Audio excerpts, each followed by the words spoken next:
a decade on BBC World News, BBC.com, World Service, TGGF, and Lonely Planet. Thank you, Sunita, for taking your time out to engage with us in our customer engagement session. Over to you, Sunita. Yeah. Thank you. Thank you, Dr. Rama. Thank you, Raghu and the team. And more importantly, thank you, everybody who's here with us today. I truly appreciate you making the time. And I hope over the next 55 minutes, you'll find this conversation valuable, impactful, and hopefully you'll take something away from it. It's a pleasure. It's an honor to be invited by Indiassetz. And I want to thank you for having me here today. It's always gives you a moment of reflection when somebody is reading out your biography. But it's Dr. Rama, thank you for that. I think it's been we've had an interesting conversation to date, and I'm looking forward to the chat that we're going to have from here on. Thank you, Sunita. And one important point that I forgot to mention is thank you to Ashutosh, who actually was instrumental in introducing you to Indiassetz. Ashutosh, if you're there, take a pat on the back for that. Thank you. Yeah.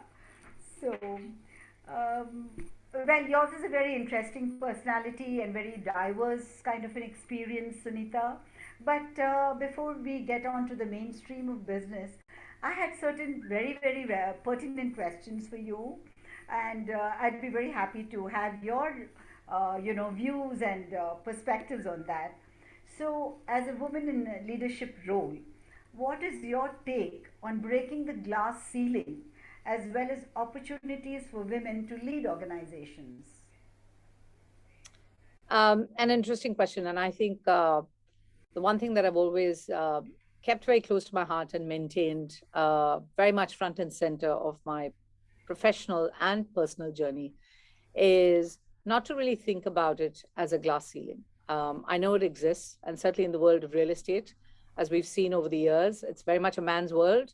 It's becoming much more of a world for women. And I know Indiassetz have got, a great program that's encouraging that. I think in media over, my career anyway, it has been challenging, I have to say. But the one thing that has propelled me, if you like, or prompted me is the fact that knowledge is power. And there's no substitute for that. And I think if you remain focused and committed to your passion and your ambition and really kind of do a good job of it, I'm sure that there are always avenues and opportunities. I think in the world we live in today, I have to be honest, it's perhaps not so much about kind of vertical growth as it is about horizontal experience. And that's something that I tell, my team and a lot of youngsters, and I know today we're joined by some students as well. I'd like you to think about, investing in yourself, investing in curiosity, investing in knowledge, investing in making sure that not everything out there is at the click of a button, and you do have to take the trouble to do some deep research.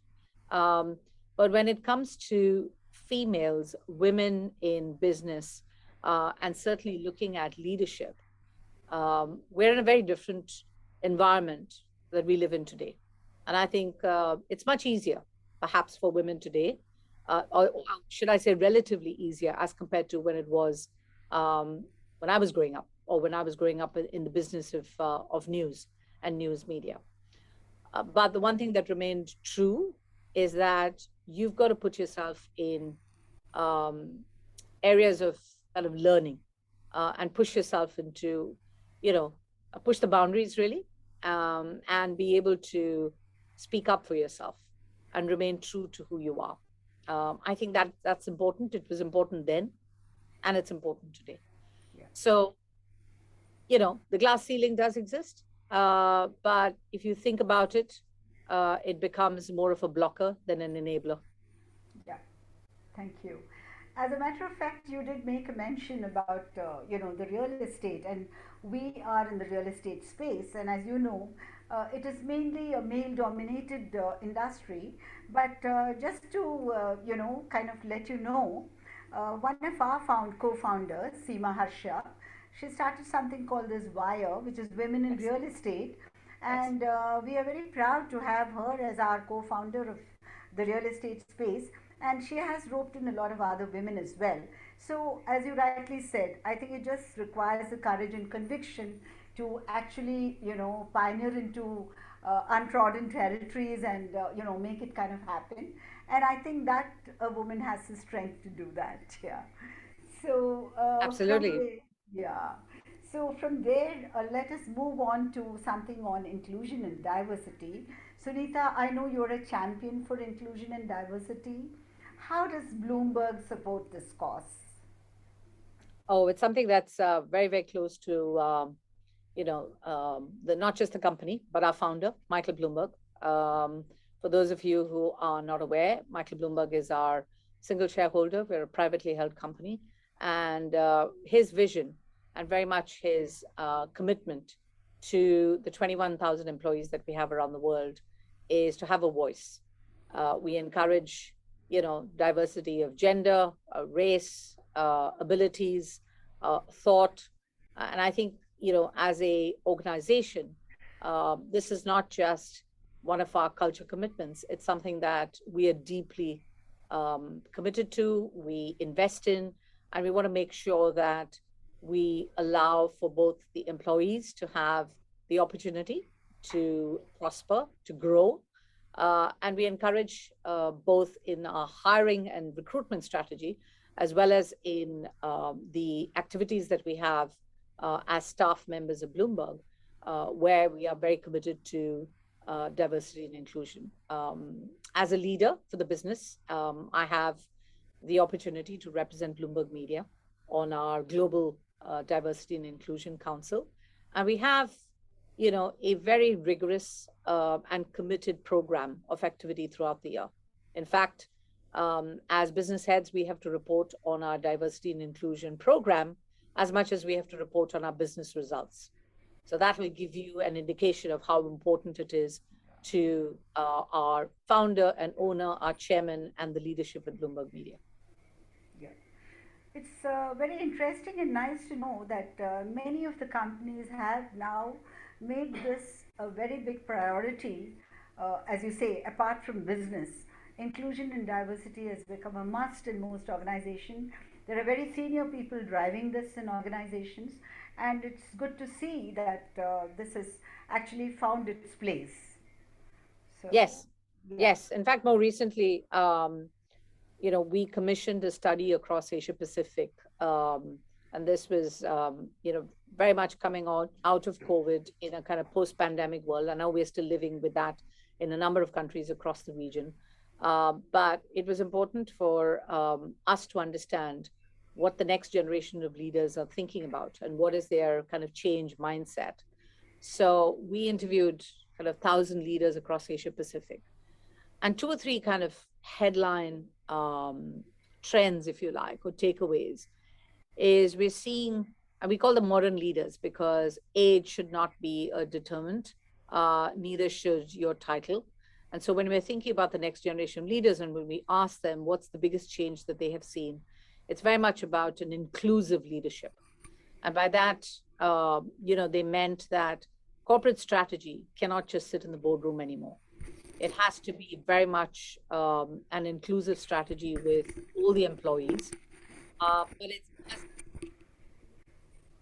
mental health, well-being, and the employees of an organization buying into the vision and the North Star, if you like, as it is about just the boardroom and the management team making that decision and moving forward with it. And I think that's a fair indication of how important diversity and inclusion is. People want, the flexibility. They want to own their voice. They'd like to be cared and supported, but they also want to make sure that they get an important first step in their career and the opportunity to actually progress in an organization. And for that, they need to be heard, they need to be listened, and they need to be included as well. And I think this is, it's not just me saying it as you're a leader of the business for Bloomberg Media, we've gone to the market and actually also surveyed. And this is very much current. We did this piece of research only a couple of months ago. So that change mindset is perhaps something that we all have experienced during COVID, and it has just accelerated to the top of the agenda now. Yeah. I think it is really the need of the need of the hour, and I'm so happy that companies are taking cognizance of that and doing something to promote inclusion and diversity. And I think it's a very good initiative by most companies. So that is great, actually, Sunita, to know that companies are doing their bit. So, moving on to the next area, as you know, I'm very happy to tell you that in Indiassetz, our founders, Shivam Sinha and Seema Harsha, have invested in people who are a lot younger, which is a very good thing, and giving them opportunities to grow and learn and experiment with something new which they've not done before, perhaps. Not that everybody is coming with experience from the real estate space. So this is a great learning journey, and also career building kind of a journey for them. But that apart, Sunita, what would be your advice to youngsters wanting to pursue a career in media? This is particularly for probably the students who have joined here. Yeah. So media is a world today which is very different from where we've come from. And I think today, every single individual who has a device in their hand can become a journalist. And every single person who has the ability to record a video can become an influencer or a promoter of some sort. So I think we've got to be, firstly, I'd like to kind of set the stage by saying we've got to be very careful and cautious about the responsibility that we have as representatives of the media. Because I think truth and facts is really what define the brands who survive and the brands who stand out and the brands whom customers actually can relate to. So if you're thinking about, a career in media, there are no shortcuts. You really have to have, it doesn't matter what, the genre is, whether that's sport or entertainment or news or music, or just general entertainment. You do have to have a passion for that particular genre or theme. And you also have to have a level of curiosity. I think one of the attributes of people who are or have been very successful in their careers in media has been they remain curious, they remain, wanting to learn more, and they also keep up with technology. I think that is something that is perhaps most pertinent today. And in media, because you carry that responsibility where, particularly news, and I can speak to news and business, we hold, power to account with the reporting, with the storytelling, and with the facts that can move markets, and that are really, really important. So you've got to get your facts right. You've got to be able to do the hard yards. You've got to remain curious, but you really have to have a passion for the products that you produce, create, represent, and you have to be on a continuous learning journey. Now, one would say that's true of perhaps any profession, but I think the proliferation of media, the advancement of technology, the kind of fads that come and go, to keep pace with that, it can be quite daunting. And more importantly, it is quite daunting to understand your audiences and understand your consumer. And that there are no shortcuts to that. So staying the course and making sure that you stay relevant, both on a personal account as well as a professional, is really, really important. Yeah, thank you for that, Sunita. I know the media industry is such that It has a lot of deadlines, and you have to work around the clock at times. It can be very demanding, and you need a person who's very strong and has the passion for this profession. Thank you for those inputs. I'm sure that was very good advice for the youngsters on the show who want to pursue a career in media. So I would now request Raghu to ask a few questions, please. Yeah. Yeah. Thank you, So Dr. Rajan. Raghu, over to you. yeah, Yeah. yeah. In a typical Lucknowi language, they say "pehle aap." So I'm happy that the more women questions were uh, prominent in the beginning, and we must share, Sunita, that 33% of our staff are women in our total workforce. Just a share. Okay, now That's coming. wonderful to hear. That's Yeah, wonderful to hear. And just one point which I forgot to mention in the diversity and inclusion question that was asked. I think male allyship is probably as important as women speaking up for themselves. So whilst I recognize and respect, that women, both young and more experienced, I would say, are a very important part of your organization, and also for the marketeers who are joining us today. I think the male allyship is equally important. We yes, need that support.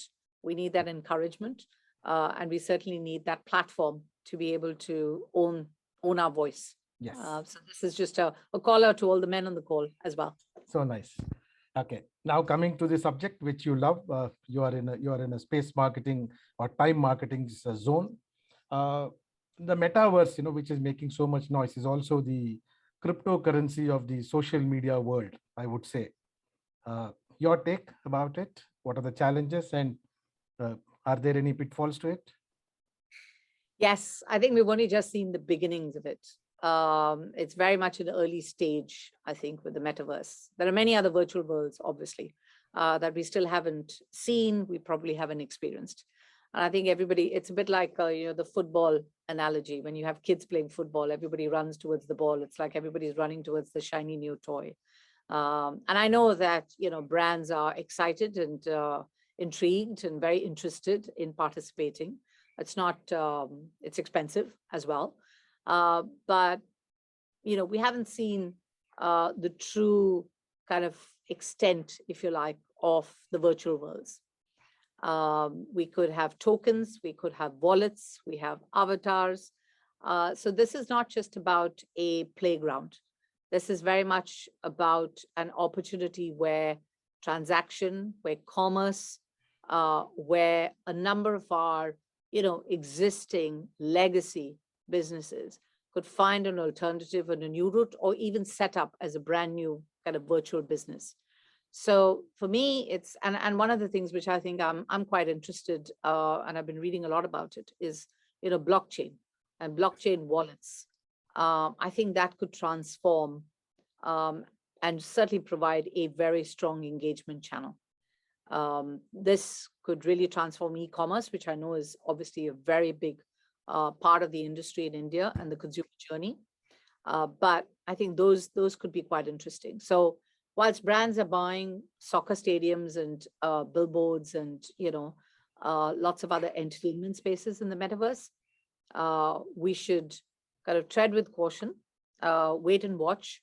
I think what's quite interesting for organizations and for some of the younger, people who've joined us on this call today, is to actually invest in those soft skills to understand the virtual worlds, the metaverse.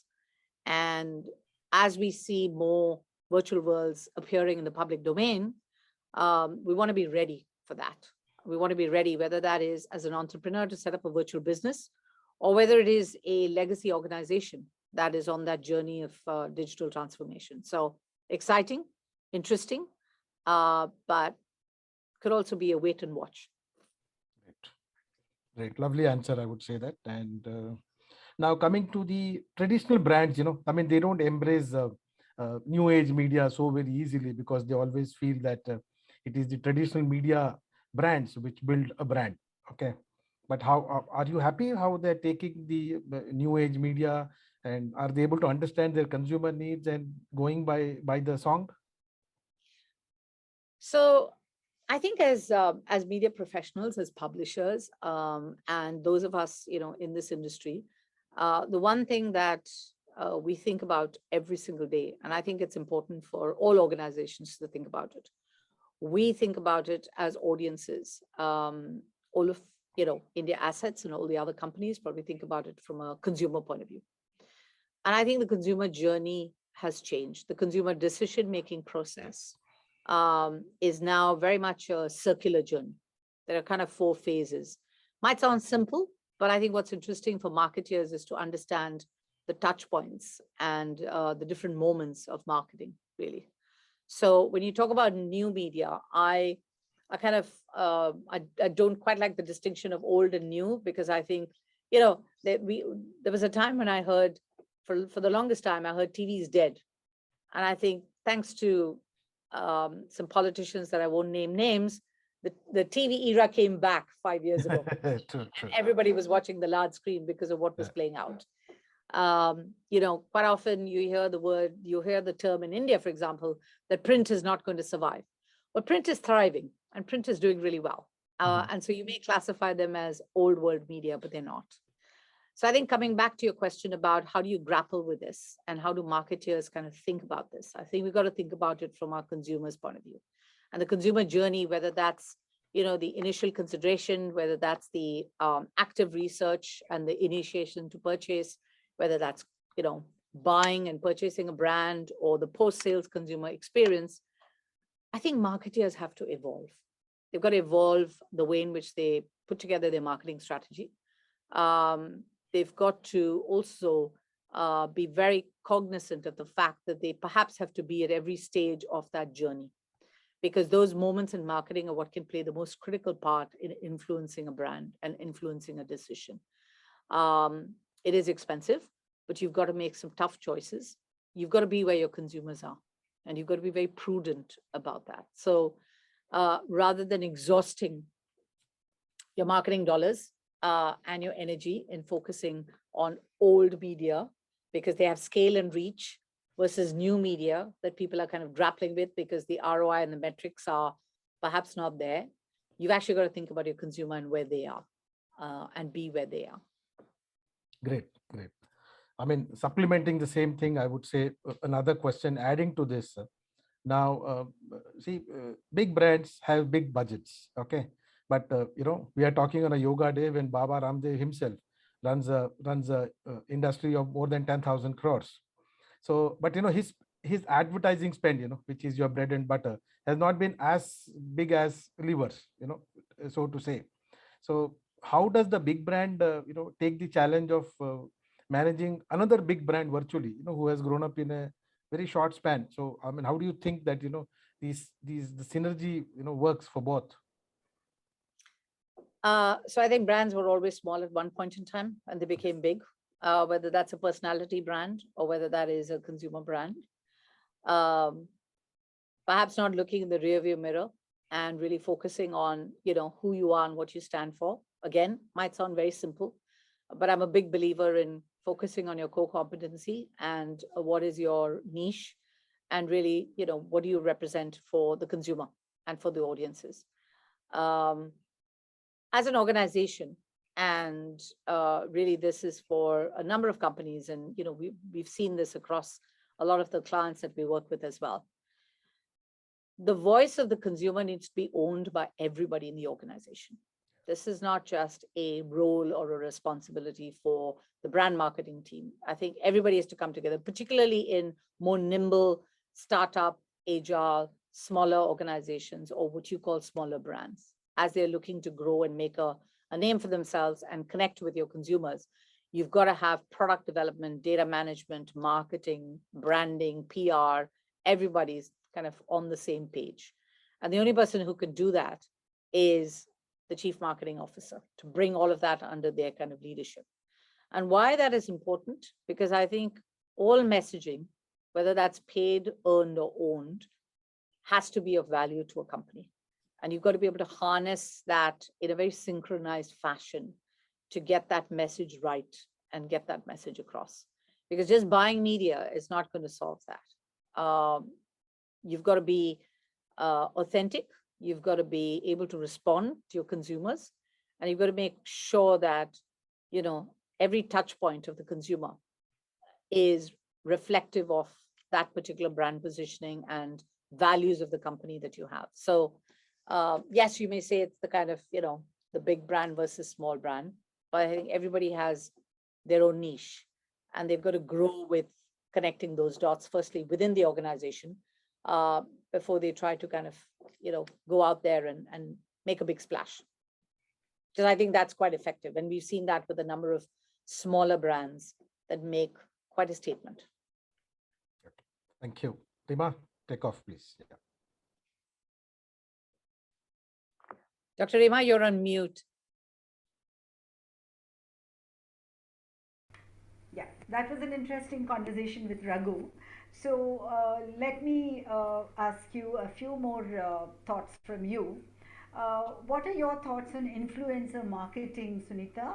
And what about ROI tracking and impact? Okay. Well, two very big topics, because that kind of, dives straight into social media. So firstly, social media, my point of view is that social media doesn't replace any other marketing strategy, but I think it complements everything. And I'd say the same for kind of influencer marketing. I think influencer marketing sits in that same space where it can be extremely powerful, could be quite expensive, but you've got to look at what are the objectives of influencer marketing. And in evaluating the kind of objectives of influencer marketing, you can then define how important it is for your brand.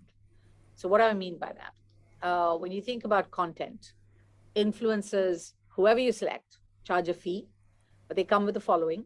And sometimes their following is extremely attractive, and they also grow as they grow with the brand. But they produce great content.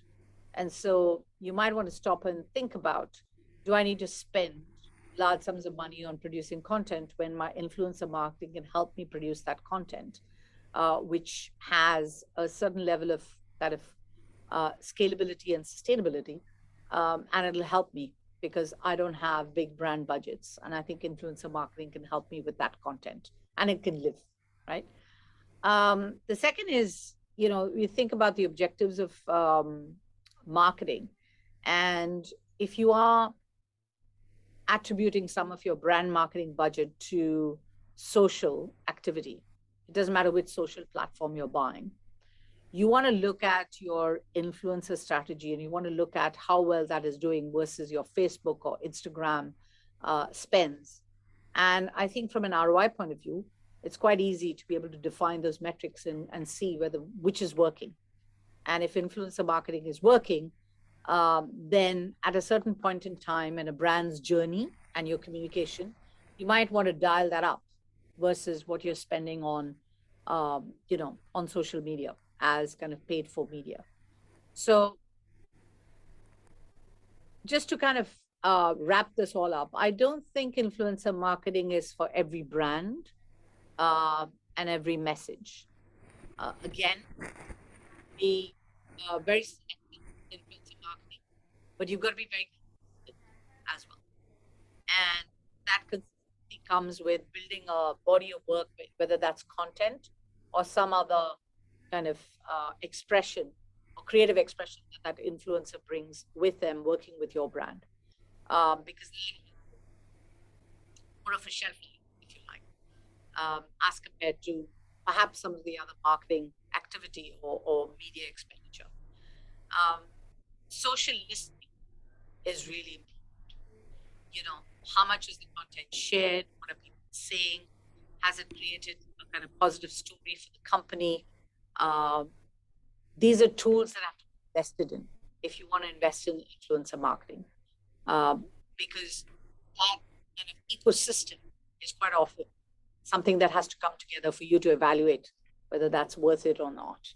But it is fascinating, and it's something that's obviously taken off. I would say in probably the last 8 to 10 years. It plateaued a bit, perhaps 2 or 3 years ago, but it seems to have come back now because purpose and value are now very much a theme using influencers, which is also quite interesting. The one thing I would say again with influencer marketing is you've got to be authentic to your brand. Pick the influencers and the story you want to tell, which will come across for your consumers as authentic and trustworthy. Because if you're not, that could do more damage to the brand and to your your PR messaging than it would be a kind of positive outcome.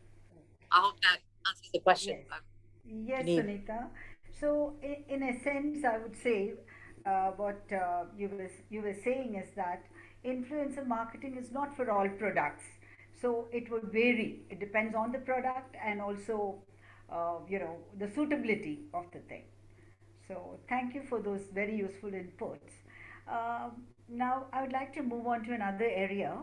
How can media be used for the larger good of society, Sunita? Thank you. Thank you for that question. And I have to take a moment to just reflect on the company that I work for, the brand I represent, and the individual, as I mentioned earlier, who's our founder and owner. I'm sitting here in the Bloomberg Media offices in Singapore, and one of the core principles of this company and Mike Bloomberg, when he formed this company 40 years ago, was very much to do good for the society. So as an organization, Bloomberg and Mike Bloomberg himself, through Bloomberg Philanthropies, is committed and invested in helping society and helping the good of society. It perhaps is a lesser known fact, and I would encourage those of you interested to read more about it, to look up the Bloomberg Philanthropies Impact Report for 2021. This company and the foundation is actually, contributes $1.6 billion. Wow. That was the number that we invested last year. And I say invested, and that's very much a chosen word, because we invest in healthcare, we invest in working with governments, we invest in the arts, in culture, in education, and this is globally. So, it is an organization, a vision, and a commitment by Mike Bloomberg himself that the profits of our company are invested for the good of society. And I think that's just a shining example of how a brand, and in particular, you asked me the question about a media company, does it. I think we're very unique in this, with this vision and with this commitment, but it has changed lives. We did, significant amount of work during COVID, in particular in India as well, in helping with the vaccine dissemination, with just healthcare needs that were required, not just for Bloomberg employees, but for society. We have been doing a lot of work in Ukraine for the refugees over the last couple of months as well. And so as an organization, we're very committed to helping society. And I think that I've just given you some statistics which kind of prove that as well. And I think that's what's required. Small or large, we need to see more brands and more companies working with public sector, but coming together from a public-private sector point of view to help resolve some of the big issues of our time, right? Whether that's climate change, whether that's food insecurity, whether that's education for women and children, or certainly healthcare, which was a big issue over the last 3 years. It's very interesting to note that a privately held company, to see the body of work it has done, and I think that's very impressive. I think you are almost on the lines of a Rockefeller Foundation or a Elma Philanthropies, I would say. It's really impressive, Sunita, to know that there has been so much of contribution to society. I mean, it's really, really good. Interesting, yeah. Raghu, can I request you to take on the next question, please? Okay. I think Sunita did mention about what they did also during COVID. But Sunita, our question is now more to do with how did COVID change the media world? Because in India, what we found was the traditional print media suffered badly. The print runs have gone down, the journalists have gone down. I mean, they were all packed off home. You know that I don't need to detail much on that. But what has the memories COVID has left, especially for the media world? Yes. So I think there were both positives and not so positives over the last 3 years, as we all know. I can speak on behalf of news media because I think that was the one area that everybody turned to and was kind of riveted and paid a lot of attention to as well. And it was important, despite the restrictions, despite the lockdowns, despite no movement, which was challenging for a lot of organizations, and I'm sure for a number of the news organizations in India as well, to actually be able to report on the story and to make sure that the facts were verified and the stories were accurate and that we could get them out there because people were hungry to know what was going on, what was true or not, and really to kind of filter to make sure that they felt a little more secure with what they were having to deal with. So I think, the positive was that there was a hunger and a curiosity and an interest in news, unprecedented, as we have never seen something like this before. What it also meant from a media consumption point of view is that media habits changed. Yeah. We all, even from a personal point of view, obviously started using all kinds of digital gadgets and devices much more than we would have done before, not just our mobile phone, right? So I think the future of work was defined by the last 3 years, where, as we are doing today, virtual technology has just become, half of the course, really. Nobody thinks twice about it. And so that digital transformation and digital acceleration by organizations and by individuals has been unprecedented. And it is really, you can't reverse that trend now. We're seeing more investment in technology, more investment in, that digital acceleration than we've ever done before. From the bottom, just, people who have been employed by the media industry, there was an emergence, and there has been an emergence of creators of storytelling, as we've seen with the streaming platforms, as we've seen with viewing habits, which is great because I think it redefined entertainment and has redefined how we consume entertainment and sport. It's been challenging for some of the platforms, if you like, that haven't really invested in digital and therefore haven't been able to make their content more easily available and accessible.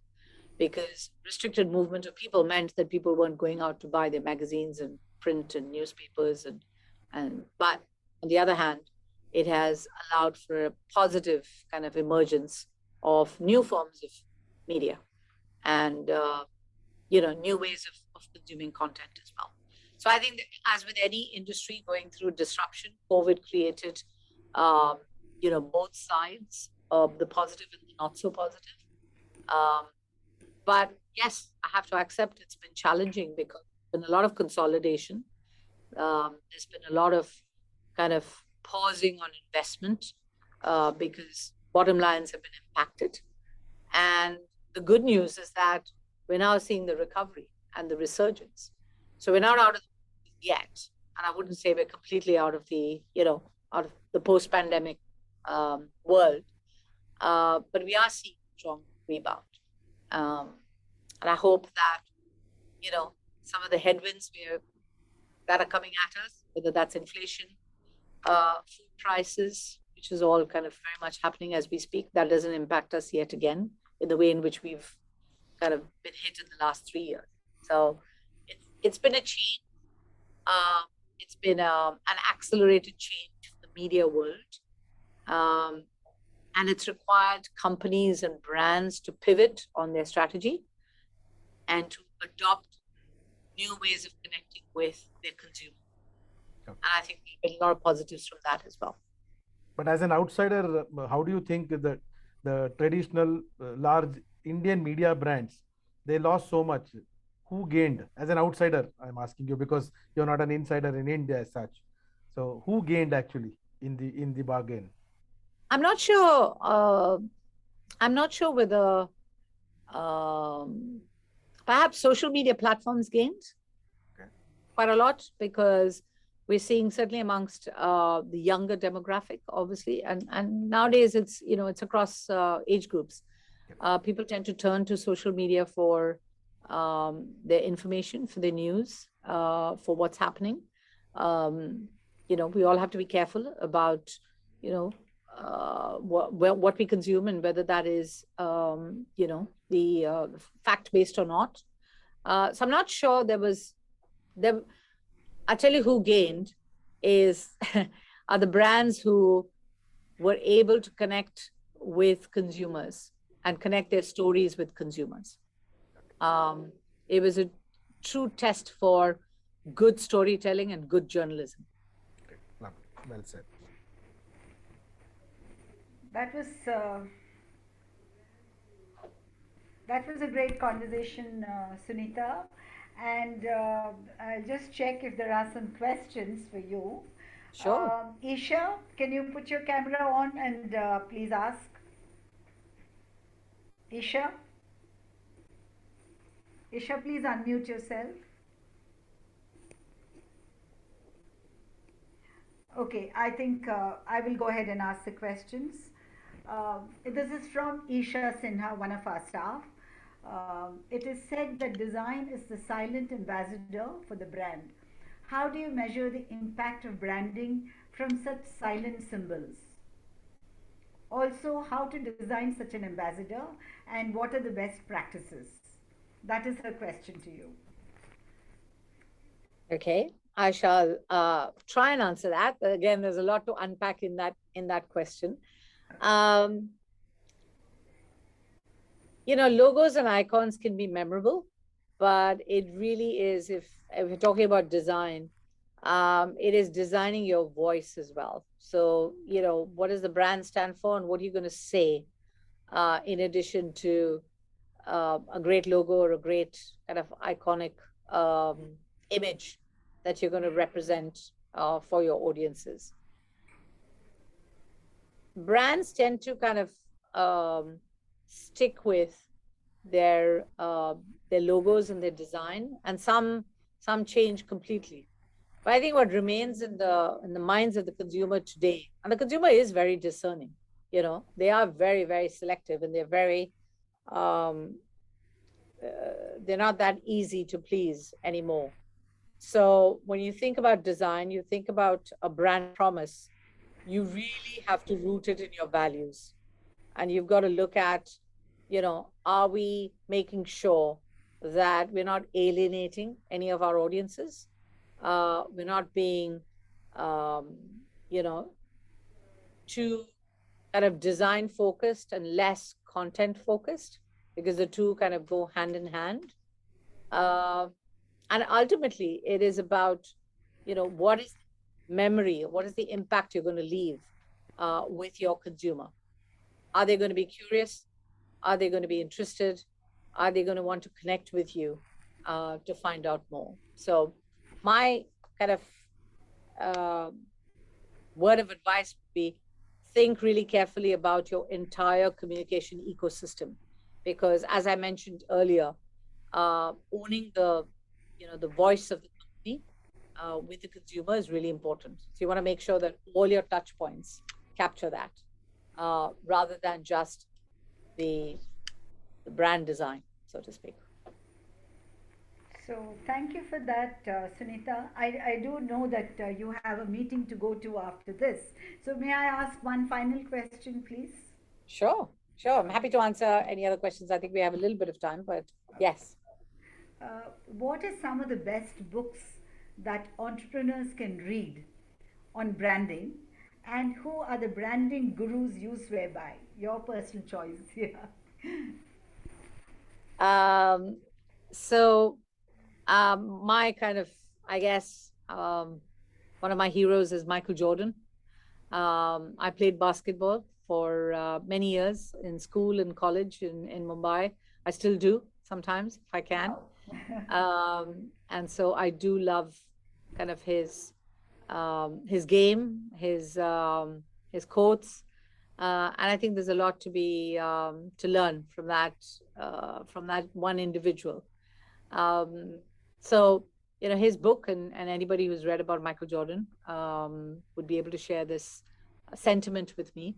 There's a lot of learning there about being single-minded in your focus, being again, as I mentioned earlier, committed to your passion, and making sure that you focus on your skill, and continuously work at it, quite apart from teamwork and collaboration, which was quite important. One of the other favorite books of mine, which is perhaps less about a company brand and more about a personal brand, which is a lot, that certainly with some of the youngsters on the call and some of your team who you mentioned are, come from diverse experience and are starting off their career or making a change and joining Indiassetz to progress. The 5 a.m. Club. I know this may sound a bit of a stretch for those of you who tend to watch a lot of streaming platforms and stay up late at night, but I'm a big believer in the 5 a.m. Club. It is about owning that hour in the morning or a couple of hours in the morning. It's a discipline. It is a commitment, but it certainly changes the way in which you're able to deal with your day. I found it very useful. And I think it's something that, it's a book I would recommend for those of you who want to think about balance and think about work-life balance, which I think is incredibly important in today's world, because we can never switch off. As long as we have a device in our hand, you are always on. And so being able to own that time is very precious and very valuable. So I would highly recommend that book. Great. Sunita, I really enjoyed the last bit of this 5 a.m. thing. I mean, it's so true, because I do believe in that concept. It is so important that you have your me time, to recollect, to actually sit and think what your day is going to be like and what you want to do and all of that. I think that was excellent advice for people of any age, including me. Yeah. Thank you so much. And I have one last question.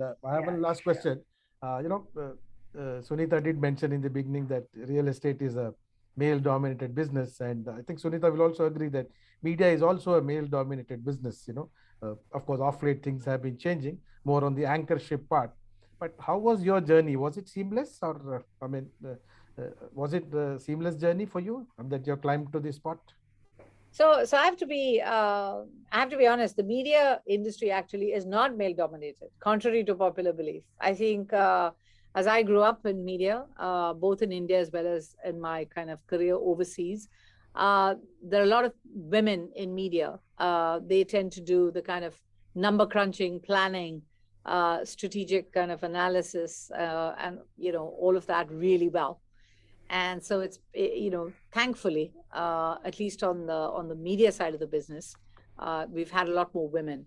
However, having said that, when you look at, the front end of the business, and quite often that's in the presentation, at a C-suite level, in the boardroom, yes, continues to be quite a male-dominated world, I have to be honest. But I have been very fortunate in my journey where I haven't had any kind of issue in being a woman or being a woman of color or an Asian woman working for, international brands and international companies. It's just been, my good fortune. But I've also like to say that, it takes hard work. Yes. And it takes commitment. What's the most important piece, as I mentioned earlier, is not to feel like you're dealing with a kind of an issue or a handicap. You just got to own your voice. Nobody says it better than Indra Nui of Pepsi. And if you watch any of her interviews, Yes, she I've always seen talks that. about her owning her voice as a CEO of a company and a woman leader. And I think that's so true. And equally, when you go home, you're not a CEO or a managing director. You're just a wife.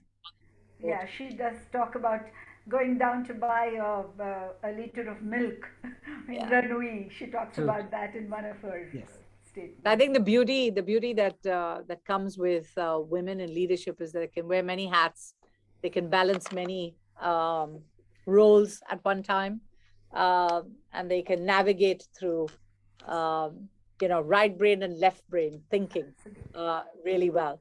Well said. And I don't mean to generalize, but I think it does help. So, we've got to take that as an advantage and work with it. I think multitasking is their domain. Yeah. Thank you so much. That was wonderful. Yeah. Yeah. Are there any Thank other you. questions from any of your audience that you'd like me to answer? No, I think there isn't anything more, Sunita. So let me just say a very warm thank you to you. We are so proud to see an Indian at the helm of affairs in Bloomberg, and we feel very happy and also humbled to have you here as one of our speakers in the customer engagement series. And we do hope to interact with you more, and let us see how it goes. Thank you to everybody for attending this session, and thank you for your time, Sunita. Thanks, and I Sunita. hope our paths cross again. Yeah. Thank you, Dr. Rama. Thank you, Raghu. And thank you to India Thanks so Assets much. for inviting me, for having me here. It's been a pleasure. And if anybody has, any further thoughts or any other questions, please do write in. I'll be happy to answer them. Yes. And wish you all the best. And thank you. Thanks Thank you very again. much. Thanks so much. Thank you, Yeah. Sunita. Thank you so much. Bye-bye. Bye-bye. Have a good evening. Thank you. You too. Yeah. Thank you.